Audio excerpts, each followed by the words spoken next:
Hi, this is Kimberly. This is a synopsis and a critique of Chapter 21 of the book Letters from Christopher, Tragic Confessions of the Watts Family Murders. The book is by Cheryln Cadle. This chapter is titled The Autopsies. This chapter starts out saying, quote, "The following is not the full autopsies. It is the observations of the autopsies," end quote. What the author means to say is that it is Tammy Lee's observations. She must have been naive to think that she could put a book out on Chris Watts and there wasn't going to be any people picking it apart, because we've studied this case from every possible angle. I actually question if the author is as interested in this case as we are. I've seen her on some interviews and I can tell she doesn't know the case like us. And well, I know I sound like a mean girl, but I don't think we should let her join our informal club. On with the chapter review. I'll try to stay on topic. I've never been tested, but I think I have ADD. I know I hide it well, but my mind is always raced at 90 miles an hour, and you should see my desk. In my heart, I'm a very tidy person, and when I was younger, I was. But something happened, and now I make messes wherever I go. And then I don't know what to do. I just stand there, go, what the hell? And don't even with the misplacing things. Drives my husband up a wall. He still loves me, though. I'm very lovable. Damn, I've already gotten off topic. Okay, so the autopsies were done at McKee Medical Center in Loveland, Colorado. Prior to the performance of the autopsies, the Chief Deputy District Attorney read an email aloud to the forensic pathologist regarding a request by the public defender's DNA expert to have the necks of the victim swabbed and removal and scrapings of the fingernails and x-rays. This may sound monotonous because it is to me, but it is what it is. She copy and pasted this whole damn chapter. I just can't let this go. The only words that were changed is she took out some of the proper names and used the more general words such as their title. She did for some reason use the forensic pathologist's name, Dr. Burson. It's a reproduction of Discovery, and it's unacceptable to call it a book that you wrote, Mrs. Cadle. This copy-paste bullshit, it's really pissing me off. She hyped up this book, making it appear that there was going to be all this new shit in it, but 90% of it is copying off of Tammy Lee. I'm sure Tammy has had to put up with this kind of horseshit her whole academic life, because she's brilliant. And now in her career, someone's doing it. I wonder if Tammy knows that her words are in a book that someone else claimed to write. And this woman is going to go on Dr. Oz soon and act like she came up with all of this stuff. Red flag number one to me was that she and Chris Watts first started communicating in March, and the book came out the beginning of October. Well, it doesn't take long to copy and paste, now does it? That explains how she was able to come out with a book in lightning speed. She said she was working at a full-time job at the time, so yeah, copy and paste a chapter after work, go to bed. It didn't take long. I mean, I'm really enraged about this. Jesus Christ. I'm going to start doing true crime myself if this is all you have to do. Sit back on my ass while law enforcement do all the hard and dirty work. They spend extra hours at work behind a computer writing their reports and their synopsis, and then they go home to a sleepless night while rage, grief, and anxiety flood their mind and body. Then Kimberly comes along, requests the discovery, I copy the hell out of it and paste it into my easy-to-use word processor. Poof, I have a book. How could she live with herself? I knew right away this book was going to be a piece of shit when I was invited to do a documentary on her book. And I was like, what you talking about, woman? I immediately left her now defunct Facebook page when the first sentence I read had a grammatical error. No one takes you seriously when you talk like shit. I mean, when one is inarticulate. She said in one of her interviews that her family and friends quite enjoyed the book. Of course they did. Do you know how much schooling and years of on-the-job experience Tammy Lee has? At least put her as co-author, or just that she's the author and you are the scribe. I think that's fair. From now on, I would like to refer to Mrs. Cadle as a scribe. A scribe back in the day copied documents before printing was invented. Yeah, that smooth copying and pasting thing we got going on now is badass. Word of the day is plagiarism. Plagiarism is using someone else's work without giving proper credit. She should have said, according to the Chris Watts discovery files, CBI agent Tammy Lee said, and then put it in quotes, or she could have paraphrased. And I probably wouldn't have even been pissed then. This author needs to go back to kindergarten. Damn it, I just called her an author again. Scribe. The scribe needs to go back to primary school. I think she took the share everything rule the wrong way, or too far. It seems she was looking for shortcuts to get this book out because she had a few letters from Christopher. And yes, I do recognize that was unique and something that no one else has been able to do. So shut up. We are nearing the end of this Letters from Christopher book, and I feel like it has offered very little in the way of new information. Her biggest bombshell she sold to the Daily Mail right when the book came out. How very coy of her. That made it seem as if the entire book was just jam-packed with bombshell information. Well, so far, it's been an overwhelming surprise full of disappointment. There's always hope for the next chapter. To end the chapter, she gives us a lot of dribble and the definitions of sane and insane, which she no doubt copied. And then she asks some questions such as, quote, could he be right about that was an evil presence around him, unquote, and then gives us the definition of possessed. I hope the hell she's not suggesting that Chris Watts is not responsible for his own actions. Well, she can suggest that shit all she wants, and he can believe what he wants. Thank God there are sane, law-abiding, and rational people here on the outside that have made sure this cowardly, candy-ass, weakling, evil piece of chicken shit will never see the outside world again. Ever. I hope he feels despair and terror every single long day and night of his life. At least he has a life. It was not up to him to decide that for Shanann, Nico, Bella, and Celeste. God Almighty, did I forget to review Chapter 21? Well, here it is, 3 pages of nothingness that you can get by Googling Chris Watts' discovery and then search for autopsy. Damn it, Cadle, stop copying off of other people's work. So what I'm going to do is I'm going to read discovery pages 622 and 623 because that is her entire 3-page chapter. And please stay tuned till the end, where you'll find 3 short clips from Daily Mail on Cheryln Cadle's exclusive with them, where they celebrate her mediocrity. I mean her bombshell book.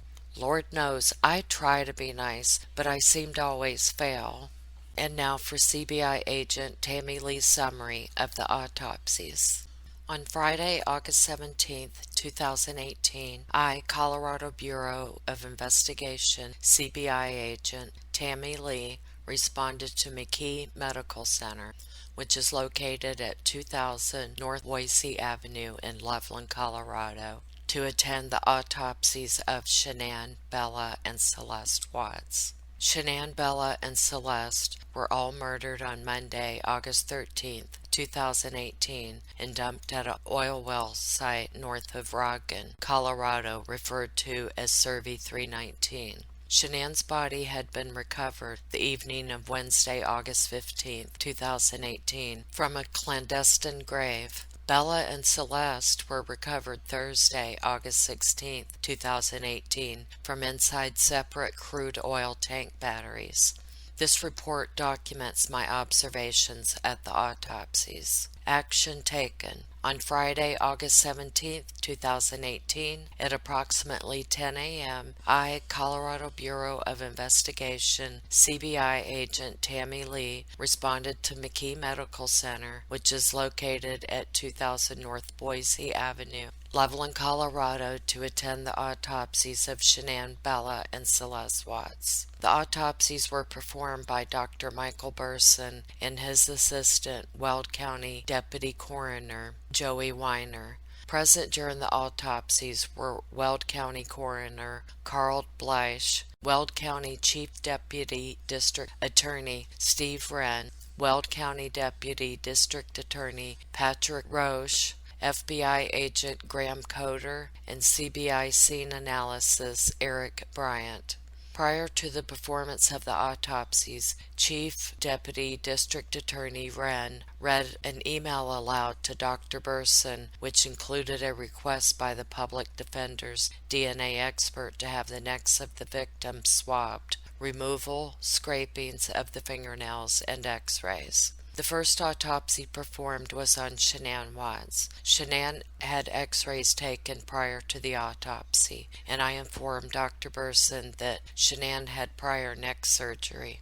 Shanann was wearing a purple-gray t-shirt, black bra, and blue thong underwear, which were removed and collected as evidence. Shanann appeared to have a large amount of skin slippage and her amniotic sac protruding from her vaginal area. Dr. Burson examined the amniotic sac and removed Shanann's fetus. The fetus was collected as evidence, and CBI laboratory manager Aaron Koenig arrived during the autopsy to transport the fetus directly to the CBI's forensic laboratory. During Shanann's autopsy, Dr. Burson pointed out several important findings. Dr. Burson advised Shanann's hyoid bone was not broken, although he pointed out bruising to the soft tissue on the right side of the hyoid bone. Dr. Burson also noted bruising to the muscles and tissue in Shanann's neck. Dr. Burson advised he did not note any other trauma to Shanann's body and found no evidence of disease. Dr. Burson advised Shanann's preliminary cause of death was asphyxiation due to manual strangulation. The second autopsy performed was on 4-year-old Bella. Bella was dressed in a pink nightgown covered in butterflies and a pair of underwear, which were removed and collected as evidence. Bella also had a large amount of skin slippage. Bella was x-rayed and there was concern she may have a broken jaw. The x-rays were sent to a pediatric radiologist at Children's Hospital, who advised it appeared to be gas in the area of the jaw and not an actual fracture. It also appeared Bella had some scrapes to her buttocks and the tops of both shoulders. Dr. Burson pointed out several important findings. Dr. Burson advised Bella's frenulum, the skin connecting the top lip to the gum, was torn, which created a large hole. The inside of Bella's gums and inner lip also appeared bruised, and it appeared Bella had bit into her tongue. Dr. Burson indicated Bella's injuries were consistent with hard downward pressure on her nose and mouth. Dr. Burson indicated Bella's death was violent, as it appeared she struggled to get away. Dr. Burson's preliminary cause of death for Bella was asphyxiation due to manual smothering.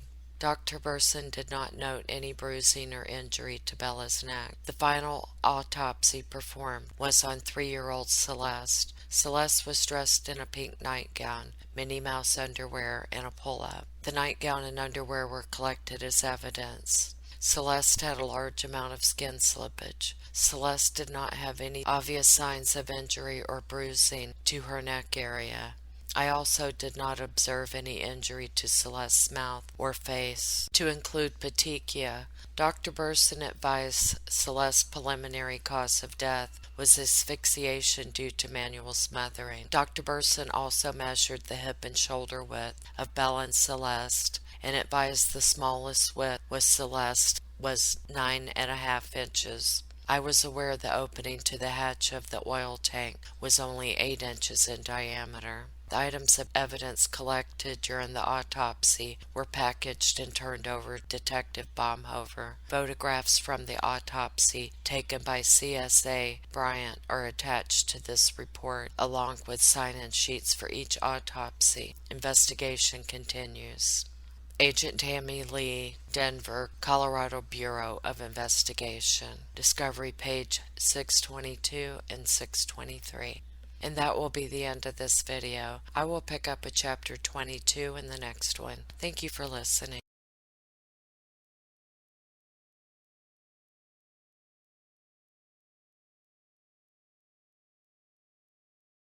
We have more of our interview with a woman who received chilling confession letters from killer dad, Chris Watts. Cheryln Cadle also spent hours with the convicted murderer. He opened up to her, revealing shocking new information about his wife, mistress, and life behind bars. He is in a pod, they call it, with handicapped men. They're close to the infirmary. It's a small area, I think of about 17 people. Christopher believes that if he's ever in general population that he will have a very difficult time. Cheryln Cadle spent 15 hours with Chris Watts at the Dodge Correctional Institute in Wisconsin. The killer Colorado dad is serving 5 life sentences for the murder of his wife, daughters, and unborn child. Christopher reads a lot. What does he read? Mainly he reads Christian books. Before the face-to-face meetings, the 65-year-old grandmother exchanged handwritten letters with Watts. The 34-year-old opened up about everything, including his emotional sentencing. He says that there's times that during the sentencing that he just wanted to run and bash his head against the wall. Her new book, Letters from Christopher, also contains notes Watts wrote to his dead wife and daughters. She says he seems detached from his crimes. He doesn't talk a lot about the girls. He talks more about Shanann. Cheryln also spoke with Watts' parents. Apparently, his mom believes Shanann killed the children. I believe that Cindy Watts hated Shanann so much that she can't get past the fact that thinking that Shanann killed her own daughters. The book is clearing up claims that Watts had affairs with a man and a woman he met on Tinder. Christopher said he had never cheated on Shanann until Nikki. Watts met Nicole Kessinger at work. The pair had been seeing each other for 2 months when he decided to annihilate his family so he could be with her. What has he told you about his feelings towards Nikki now? He says he still loves her, that he loved her like he had never loved anyone else before. And at the same time, he'll tell you he loves Shanann. In this Daily Mail TV exclusive, we're hearing from killer dad Chris Watts' pen pal, and she claims Watts gave her a true confession. Cheryln Cadle is opening up about her one-on-one conversations with the convicted killer. She's revealing new, disturbing details about how and why he killed his pregnant wife and 2 daughters. He did feel that had he never met Nikki, this would never have happened. Cheryln says Chris Watts plotted the murder of his wife and 2 daughters so he could be with his mistress, Nicole Kessinger. She had almost a spell. He was so attracted to her that he was mesmerized by her. And she showed him respect, and he didn't feel like he had ever been shown that before. It's just one of the shocking revelations made in Cheryln's new book, Letters from Christopher. The grandmother of 11 says she was compelled to meet with Watts after first seeing him on the news. The very first morning that I saw Christopher, it just struck me. There was such a lost look at when watching him on television that day. There was never any doubt in your mind that he was guilty of these crimes? Never any doubt at all. Cheryln and Watts exchanged multiple letters. She showed the correspondence to DailyMail.com senior reporter Louise Boyle. You can see here his writing is small, and this is like a 10-12 page letter here that he's written. You'll recall Watts first told investigators he killed Shanann in a fit of rage. He told me that he was not angry. It did not happen in a fit of rage like he had told the FBI. That it happened very calmly as she was drifting off to sleep, that he knew how to squeeze the jugular veins in her neck to cut off the oxygen supply. Cheryln also met with Watts at the Wisconsin prison where he's serving a life sentence. One thing that bothered me is he wouldn't look at me in the eye. He wants people to think good of him. It's very hard for him to be called a monster or to be called a murderer. Killer dad Chris Watts' chilling confession. A disturbing letter that the convicted murderer sent his prison pen pal reveals never-before-heard details about how he killed his 2 daughters and his pregnant wife. Cheyenne Roundtree has more on the exclusive story from our New York newsroom. Cheyenne, what do you have for us? Jesse, the details in this letter are extremely disturbing. Daily Mail TV has seen the letters in which Chris Watts confesses to murdering his family and explains how he did it. He writes, "I went to the girls' room first before Shannon and I had our argument. I went to Bella's room, then Cece's room, and used a pillow from their bed to kill them. That's why the cause of death was smothering." Believing his daughters to be dead, Watts then killed Shannon, but while in the process of doing so, the children woke up and walked into the room bruised and traumatized, so he had to suffocate them again. The letter was sent to Cheryln Cadle, a 65-year-old grandmother who visited Watts 3 times in person and spoken to him a few times a week on the phone, with their most recent conversation taking place last week. Cadle used these conversations as well as a letter from her new book, Letters from Christopher, and will have other shocking confessions from her prison visits in our exclusive interview airing tomorrow.